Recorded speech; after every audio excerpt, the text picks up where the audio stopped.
अस्सलाम वालेकुम my YouTube family, कैसे हैं आप सब। उम्मीद है सब खैरियत से होंगे। Welcome to my channel quick recipes with Fatima. आज मैं आपके साथ शेयर कर रही हूँ देगी स्टाइल में आलू गोश्त बनाने की रेसिपी। इस आलू गोश्त को लोग बहुत पसंद करते हैं और अक्सर ये शादियों वगैरह पे भी बनाया जाता है। हम आलू गोश्त को थोड़े यूनिक तरीके से बनाएंगे जिससे आप भी देगी आलू गोश्त का मज़ा घर में ले सकेंगे। इसका जायका बहुत ही लाजवाब होता है। तो चलिए हम रेसिपी को बनाना स्टार्ट करते हैं। मैंने यहाँ एक बर्तन में 1 कप ऑयल लिया है। इसमें मैं 2 बड़े साइज़ के बारीक कटे हुए प्याज शामिल करूँगी। अब हम इसे ऑयल में फ्राई कर लेंगे। हम आंच को मीडियम ही रखेंगे। आपने प्याज को बहुत ज़्यादा फ्राई नहीं करना, बस इसका हल्का सा कलर चेंज करना है। प्याज हमारे हल्के से फ्राई हो गए हैं। हम इसे इतना ही फ्राई करेंगे। अब हम इसमें 4 अदर रफली चॉप किए हुए टमाटर शामिल करेंगे। इसे हम 2 से 3 मिनट के लिए फ्राई करेंगे ताकि ये सॉफ्ट हो जाए। इस तरीके से ये आलू गोश्त बहुत ही मज़े का बनता है। इसका टेस्ट बिल्कुल देगी आलू गोश्त जैसा आता है। आप भी इसे बनाकर ज़रूर ट्राई करना। प्याज और टमाटर हमने फ्राई कर लिए हैं और ये सॉफ्ट हो गए हैं। अब हम इसे निकाल कर इसका पेस्ट तैयार करेंगे। अब हम उसी ऑयल में 2 चम्मच लहसुन, अदरक और हरी मिर्च का पेस्ट ऐड करेंगे। हमने लहसुन अदरक के साथ ही हरी मिर्च का पेस्ट भी तैयार कर लिया है। इसे हम ऑयल में फ्राई कर लेंगे। इसे हम इतना फ्राई करेंगे कि लहसुन अदरक की अच्छी सी खुशबू आना शुरू हो जाए।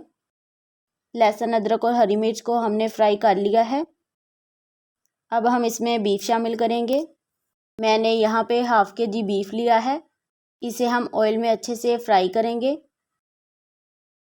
हम इस रेसिपी में गोश्त को अच्छे से मसालों के साथ फ्राई करेंगे। इससे इसका टेस्ट बहुत ही अच्छा आता है।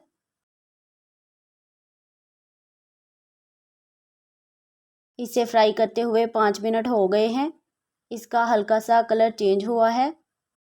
हम इसकी मज़ीद 4 से 5 मिनट और भुनाई करेंगे। आपने गोश्त की अच्छे से भुनाई करनी है। जैसे जैसे हम इसकी भुनाई करते जाएंगे इसका कलर चेंज होता जाएगा।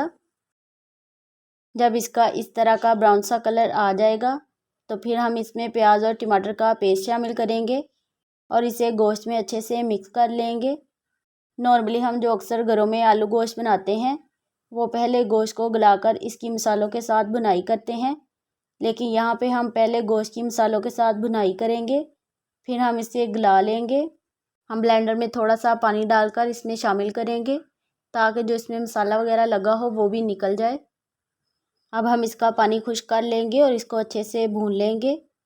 प्याज और टमाटर को हमने गोश्त के साथ अच्छे से भून लिया है और इसका ऑयल सेपरेट हो गया है। अब हम इसमें कुछ मसाले शामिल करेंगे।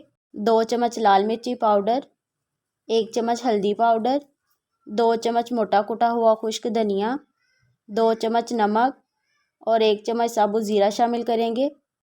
हम इन तमाम मसालों को गोश्त के साथ अच्छे से भून लेंगे। साथ साथ हम हल्का हल्का पानी शामिल करते जाएंगे और मसाले को अच्छे से भून लेंगे। मसाले की हमने अच्छे से भुनाई कर ली है। अब हम इसमें 1 लीटर के करीब पानी शामिल करेंगे। आप जितना शोरबा बनाना चाहें उसी हिसाब से इसमें पानी शामिल कर सकते हैं। अब मैं 15 से 20 मिनट के लिए प्रेशर कुकर लगा दूंगी ताकि गोश्त हमारा सॉफ्ट हो जाए। 20 मिनट हो गए हैं। गोश्त हमारा 98% तक सॉफ्ट हो गया है। अब हम इसमें आलू शामिल करेंगे।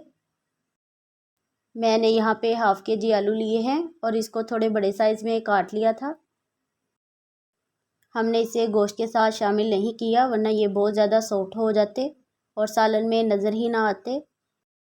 हम इसे भी कुकर लगाकर 1 मिनट तक पका लेंगे। मैंने सालन दूसरे बर्तन में निकाल लिया है। आलू और गोश्त हमारा टेंडर हो चुका है। अब हम इसमें एक जावित्री का छोटा सा फूल शामिल करेंगे। इससे सालन में खुशबू बहुत ही मज़े की आएगी। हम इसका थोड़ा सा पानी ड्राई कर लेंगे। आप अपने हिसाब से इसकी ग्रेवी तैयार कर सकते हैं। पानी हमने ड्राई कर लिया है। हमें इसकी इतनी ही ग्रेवी चाहिए। अब हम इसमें 1 चम्मच गरम मसाला शामिल करेंगे और इसे अच्छे से सालन में मिक्स कर लेंगे। अब हम इसके ऊपर बारीक कटा हुआ सब्ज़ धनिया शामिल करेंगे, साथ ही बारीक कटा हुआ अदरक शामिल करेंगे। हमारा मज़ेदार आलू गोश्त का सालन तैयार हो गया है। अब हम इसे डिश आउट करते हैं। आप इसकी ग्रेवी चेक कर सकते हैं, इसमें किसी तरह के भी मसाले नज़र नहीं आ रहे। ये बहुत ही स्मूथ तैयार हुई है और इसकी खुशबू ऐसे आ रही है जैसे देगी आलू गोश्त की आती है। आप इसे पराठे और तंदूर की रोटियों के साथ सर्व करें, ये बहुत ही मज़े का लगता है। आपको ये मेरी रेसिपी कैसी लगी मुझे ज़्यादा से ज़्यादा कमेंट करें, मेरी वीडियो को शेयर करें और मेरे चैनल को सब्सक्राइब करें। मिलते हैं बिल्कुल एक नई रेसिपी के साथ। अपना बहुत सा ख्याल रखें। अल्लाह हाफिज़।